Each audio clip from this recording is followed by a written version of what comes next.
Law and Home Affairs Minister K Shanmugam has defended Nee Soon Town Council's response to the 6-year-long kickback scandal involving 57 migrant workers, stating that the council's decision to report the case to the Ministry of Manpower demonstrated the effectiveness of whistleblower mechanisms.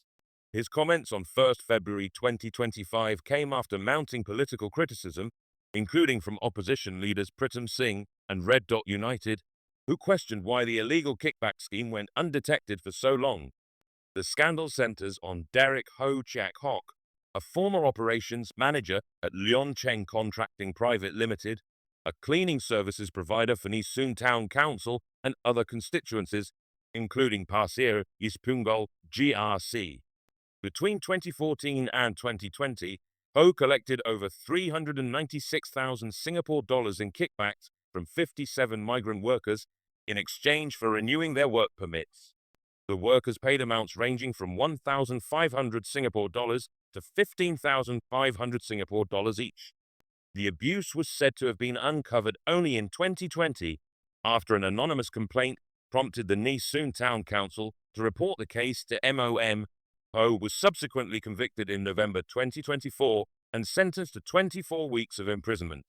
The Straits Times revisited the case on 31st January 2025, publishing interviews with affected workers who described being pressured into paying the kickbacks under fear of job loss. This report reignited public attention and drew criticism from opposition leaders. Pritam Singh, leader of the opposition and Secretary-General of the Workers' Party, and RDU both questioned why the kickbacks were not detected through proactive oversight and why it took an anonymous whistleblower to expose the scheme. Shanmugam defended the town council's response, explaining that once the complaint was brought to the attention of the MPs, they unanimously agreed to escalate the matter to MOM. If people understand the full context, they will see that this case demonstrates the system working as intended, Shanmugam said. It was the town council's report that allowed the authorities to act quickly, ensuring that the wrongdoer was punished and the affected workers received their full salaries. However, critics remain unconvinced by Shanmugam's explanation, with opposition figures highlighting the 6-year delay before action was taken. Pritam Singh, in a Facebook post on 31st January, wrote, "Kickbacks are one of the worst forms of worker exploitation. In 2021, I proposed changes to the law to address this issue. If anyone has information on similar cases, including those involving companies contracted by town councils under WP's management, they should report it immediately." Singh's remarks suggest that existing safeguards are inadequate and that reliance on whistleblowers alone is insufficient to prevent long-term exploitation. Red Dot United issued a detailed statement questioning how the abuse persisted undetected for so long, despite the workers operating within Nee Soon East Estate. A critical question arises. How did such exploitation persist for 6 years without being noticed? The party asked. The statement also took aim at Nee Soon East MP Louis Ng, a known advocate for migrant worker rights.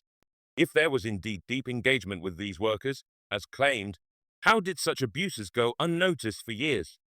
RDU asked. The party recommended several steps, including an independent audit of all contractors under the town council, stronger whistleblower protections, and public disclosure of existing safeguards to prevent further abuse. RDU Secretary-General Ravi Faliman stressed the need for accountability. "This is not a partisan issue, it is a matter of justice.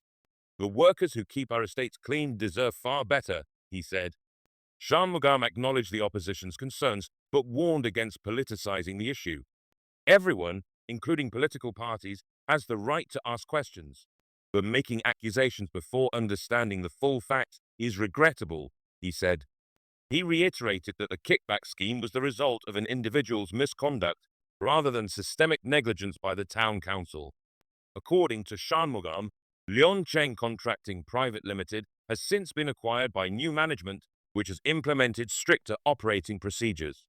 He also argued against penalizing the company beyond the prosecution of Hu, citing the potential impact on innocent employees. "We need to balance punishment with fairness. Terminating contract could hurt the company's current employees, including many Singaporeans who work there. Accountability must be targeted without causing unnecessary harm," Shanmugam said. Despite these reassurances, opposition leaders and critics continue to call for structural changes. RDU argued that the town council's responsibilities extend beyond maintaining estate infrastructure and should include safeguarding the welfare of workers employed under its contractors. A town council has a duty of care toward those who perform essential work. Any failure in oversight affects not only the workers, but also residents who depend on consistent service quality, RDU said. Furthermore, questions are also raised by members of the public in comments over Leoncheng Contracting's continued involvement in public contracts, given its past violations.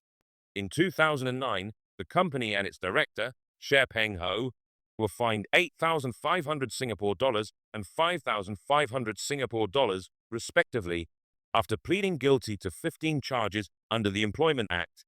The company was found to have failed to provide annual leave to 4 employees over several years and had made unauthorized salary deductions from 3 employees between January and April 2008.